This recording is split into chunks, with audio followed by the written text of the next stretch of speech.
আসসালামু আলাইকুম সুপ্রিয় শিক্ষার্থীরা। আজকে করব আমরা ষষ্ঠ শ্রেণীর অনুশীলন ১.১ এর গণিত। ১ নম্বর বলছে ৩০ থেকে ৭০ পর্যন্ত মৌলিক সংখ্যাগুলো নির্ণয় করার জন্য। আচ্ছা, মৌলিক সংখ্যা কি আগে আমরা জানতে হবে। যে সংখ্যাগুলো এক ও ওই সংখ্যা ছাড়া অন্য কোনো গুণনীয়ক নেই সেগুলোকে বলবো আমরা মৌলিক সংখ্যা। আর ধরতে পারি যেগুলো সংখ্যা এক এবং ওই সংখ্যা ছাড়া কোনো সংখ্যা দিয়ে ভাগ যাবে না, সেই সংখ্যা রয়েছে আমাদের মৌলিক সংখ্যা। ৩০ থেকে ৩৭ যদি ৭০ ভিতরে যায়, তো মৌলিক সংখ্যাগুলো পড়ে আমাদের, যেমন ধরো ৩০ তো আমার মৌলিক সংখ্যা, ৩০-এ ভাগ দেওয়া যায়। তারপর ৩১ যে আমরা জানি মৌলিক সংখ্যা মূলত হয় বেজোড় সংখ্যা, মৌলিক সংখ্যা হয় মূলত বেজোড় সংখ্যা, শুধু ২ বাদে। ২ হচ্ছে একমাত্র জোড় মৌলিক সংখ্যা ২, বাকি সবগুলো মৌলিক সংখ্যা আমাদের কী হয়, বেজোড় হয়। তাহলে বেজোড়ের মধ্যে আছে ৩১ এর মধ্যে মৌলিক সংখ্যা, ৩৭, তারপরে ৪১, তারপরে আমার ৪৩, তারপরে আছে ৩৭, ৪৭, তারপরে আছে ৫৩, তারপর ৫৯, তারপর ৬১ এবং ৬৭। এগুলো হচ্ছে আমাদের মৌলিক সংখ্যা। অর্থাৎ এই ৩০ থেকে ৭০ পর্যন্ত মৌলিক সংখ্যা কয়টা? ১, ২, ৩, ৪, ৫, ৬, ৭, ৮, ৯টা। এই ৯টা হচ্ছে আমাদের মৌলিক সংখ্যা।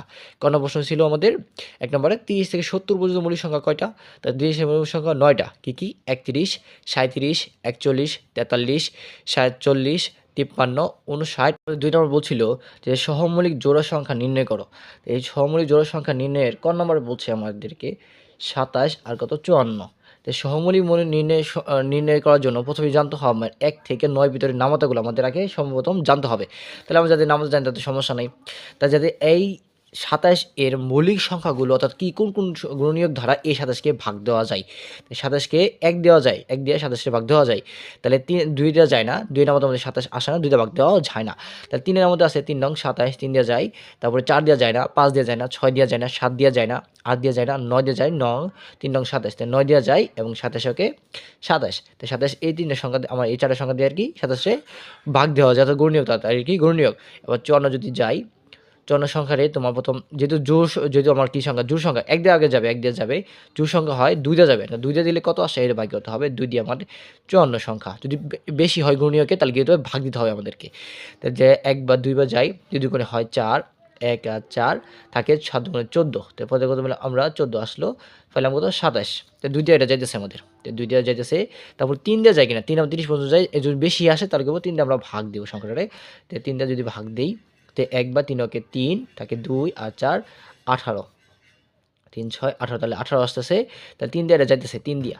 তারপরে 4 দিয়ে যায় কিনা দেখতে হবে, 4 দিয়ে এটা ৪ দিয়ে ৪ নামতে দেওয়া যদি যায় কিনা দেখি আগে। একবার যায় ৪ থাকে ১ আর ১৪, ৪ দিয়ে যায় না, তাহলে ১৪ আসে না, তাহলে বাক্স রয়ে যায়, তাহলে আসে না। ৩ আবার যদি দিয়ে দেখাই আমরা ১২ পর্যন্ত আসে, থাকে ২ ২ অবশ্যই রয়ে, তাহলে হবে না। তাহলে ৫ দিয়ে ৫ হয় ৫০, তারপর ৬০, তারপর আসে ৬ দিয়া, ৬ নং ৫৪, তো ৬ দিয়া যায়। ৭ নামতার মধ্যে ৫৪ নাই, ৭ নামতার মধ্যে ৫৪ নাই, তারপর ৮ নামতা নাই, ৯ নামতাতেও নাই, ৯ নামতা আছে, হ্যাঁ ৯ নামতার মধ্যে আছে, ৬ নং ৫৪, ৯ নামতা আছে, ১০ নামতাতে নাই। তাহলে এ পর্যন্ত আমার গুণীয়। কিন্তু কথা হলো ২ দিয়ে যে ভাগ করার পরে কত গেছে ২৭, তাই ২৭ দিয়েও কি যাবে আবার ২৭ দুগুণে কত ৫৪ আসতেছে। তাহলে যদি ছোট করে অঙ্ক দেখি, আগে ছোট করেছিলাম কত ১৮, তারপর কত পেয়েছি আমি ২৭, ছোট আগে লিখি, তাহলে ১৮ আগে, তারপর কত পেয়েছি ২৭, এবং যে সংখ্যা দিয়েছে এই ৫৪, এই ৫৪। এখন কথা হলো এই সংখ্যার মধ্যে ১ ছাড়া অন্য কোনো গুণনীয়ক আছে কিনা দেখতে হবে। ১ ১ মিলছে, এ ৩ আর ৩ মিলে গেছে। ১ ছাড়া থাকতে হবে, শুধুমাত্র ১ মিলতে হবে, বাকি কোনো সংখ্যা মিলা যাবে না, তাহলে হইব সহমৌলিক জোড়া সংখ্যা। তাহলে যেহেতু ১ ছাড়া অন্য কোনো সাধারণ গুণনীয়ক আছে বিদায় এই সংখ্যা কি সহমৌলিক জোড়া নয়, তাহলে লিখতে পারি সুতরাং ২৭ এবং ৫৪ এর সাধারণ গুণনীয়ক, এর সাধারণ ১ ছাড়া, এর ১ ছাড়া অন্য সাধারণ গুণনীয়ক আছে, সুতরাং বলতে পারি ২৭ এবং ৫৪ সহমৌলিক সংখ্যা নয়, সহমৌলিক জোড় নয়। বুঝতে পারছো? অর্থাৎ ১ ছাড়া যেগুলো সংখ্যা তোমার মিলে যাও, ৩ মিলে গেছে, তাহলে ৩ মিলে গেছে, ৯ মিলে গেছে আবার, তাহলে এইগুলো কি আমাদের ২৭ মিলছে। সুতরাং যেরকম ১ শুধুমাত্র মিলতে পারবে, শুধুমাত্র ১ মিলতে পারবে, সে হলো আমার সহমৌলিক জোড়া সংখ্যা। আচ্ছা, ক নম্বর শেষ। আমাদের খতে বলছে ৫৩ এবং কত ৯১। তাহলে সেমভাবে 53 এবং কত 91। এ যদি করি আমরা 53 প্রথম 53 করলে 1 দিয়ে যায় আমরা জানি, যেহেতু আমাদের পরে একেবারে জোড় না বেজোড় সংখ্যা 3 দেওয়া যায়, তো 3 দিয়ে দিতে হবে এটাকে, 3 দেওয়া যায় কিনা দেখতে হবে। তাহলে 2 3 দুগুণে হয় 6 থাকে 3 1 21, তাহলে যাইতেছে এটা, তাহলে আমরা 3 দিয়ে যায় এটা, 3 লিখতে পারি 3, 3 এর পরে কত আছে 4 দেওয়া যাবে না কিন্তু বেজোড় সংখ্যা, 5 দিয়া না যাবে না, 0 বা 5 নেই। তারপরে 6 দিয়া 6 নং যায় না, 6 দিয়ে আসে যায় কিনা দেখো, 6 দিয়া না যায় না, 6 নাম আমাদের 53 নাই। তারপরে কি 7 নাম 7 নং 7 নং 7 7 যায় 7 8 56, 7 নং 63, 7 নং 63 7 দিয়া যায়, 7 নং কত 63, তাহলে 7 দিয়া যাইতেছে এই সংখ্যাটা।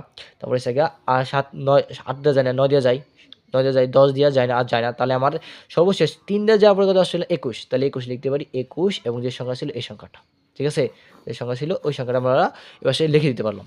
তারপরে হচ্ছে 91, 91 কোন কোন সংখ্যা দিয়ে ভাগছে, 1 দিয়ে যায় প্রথম জানি আমরা, যেহেতু বেজোড় সংখ্যা হওয়ার কারণে 3 দিয়ে দেখতে পারি আমরা, 3 দিয়ে যায় কিনা 91 3 দিয়ে যায়, 3 নং 3 তিরিকা 9 থাকে, 1 থেকে যায়, তাহলে 3 দিয়ে যাইতেছে না, 3 দেওয়া যায় না, 4 দেওয়া যায় না, 5 দেওয়া যায় না, 6 দেওয়া যায় না, 7 আর কোন সংখ্যা দিয়ে এর কোনো নিয়োগ যায় না, আর কোনো সংখ্যা দিয়ে এটা সংখ্যা আর যাইতেছে না। 91 আর কোন দেওয়া যায় দেখি আমরা, 3 দিয়ে 4 দেওয়া যায় না, 5 দেওয়া যায় না, 6 দেওয়া যায় না, 7 দিয়ে দেখি আনকা 7 দিয়ে যায় কিনা, 7 দিয়া যায় কিনা, 7কে 7 থাকে 2 আর 1 যায় তো, 3 7 21, 3 7 কত 21, তো 7 দিয়ে দিতেছে, তাহলে 7 দিয়ে যায়, তারপরে 7 দিয়ে 8 দিয়ে যায়, 9 দিয়ে যায় না, আর সংখ্যা দিয়ে যায় না, তো 7 দিয়ে দেওয়ার পর কত পেয়েছিলাম আমরা 13, তো 13 লিখতে পারি 13 আর 91কে 91 শেষ।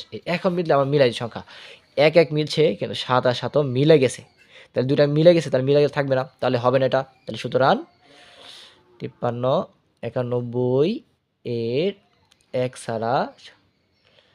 ছাড়া অন্য সাধারণ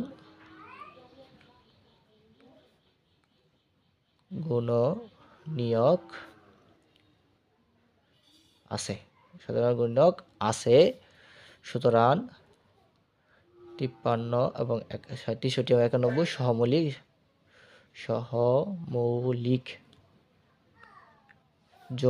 সহমৌলিক জোড়া নয়। এছাড়া যদি বলছিল আমাদেরকে 189 এবং 210 এর জোড়া কিনা, সহমৌলিক জোড়া কিনা তা নির্ণয় করার জন্য, তো আমরা যদি 189 করি, সেম আগের নিয়মে যদি করি, আমরা জানি আমরা কীভাবে করতে হয়, তাহলে 1 দিয়া 3 7 9 21 27 63 আর এসে 189, এবং যদি পরে যদি যাই আমরা 210-এর সেমভাবে যাই, 1 2 3 দিয়া 5 দিয়া 6 7 10 14 15 21, তারপরে যায় 30 35 42 এবং 70 105 এবং 210। এই সংখ্যা যে আমরা কীভাবে করতে পারি তা আগে আমরা বুঝে দিয়েছি যে কেমনে করতে হয় এগুলা, ঠিক আছে। তাহলে এবার যদি জিগাই আমরা দেখি যে কোন মিলে কিনা কোনো সংখ্যা ছাড়া, তাহলে 1 1 আছে, তারপরে 2 আর 2 3 আর 3 আছে, মিলে গেছে, তাহলে মিলে হবে না, তাহলে সুতরাং যদি বলতে পারি আমরা, সুতরাং 2 8 1 8 9 210 এর 1 ব্যতীত 1 ছাড়া আরও সাধারণ গুণনীয়ক আছে,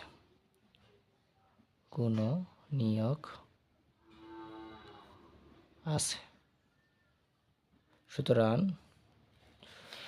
আমরা বলতে পারি যে 1 8 9 210 সহ মৌলিক জোড়া নয়। এই ছিল ঘ নাম্বার। এবার যদি যে বড় ঘতে চলে যাই আমরা, ঘতে বলছে আমাদেরকে ছোট 52 এবং 47 এবং 47 সংখ্যা বলছে। এই সংখ্যা যদি করি আমরা, তো 52 সেম যদি একই নিয়মে করি, 52 সংখ্যা 1 দিয়ে যায়, 1 দিয়ে জানি সব সংখ্যায় যায়, 1 দিয়া জোড়া হয় 2 দিয়ে যাবে 4 13 26 এবং হচ্ছে 52 এবং 47 যে সংখ্যাটা আছে এটা 1 ছাড়া কোনো সংখ্যা দিয়ে আর যায় না। তাহলে এবার দেখো যে এবার কিন্তু 1 খালি মিলছে, আর অন্য কোনো সংখ্যা মিলে নাই, তাহলে বলতে পারি আমরা যে এটা কি আমাদের সহমৌলিক জোড়া সংখ্যা, কারণ 1 ছাড়া অন্য কোনো সংখ্যা মিলে নাই। তাহলে লিখতে পারি সুতরাং একবার শুনলাম 52 আর 47 1 ছাড়া এর এক ছাড়া অন্য কোনো গুণিয়ক নেই।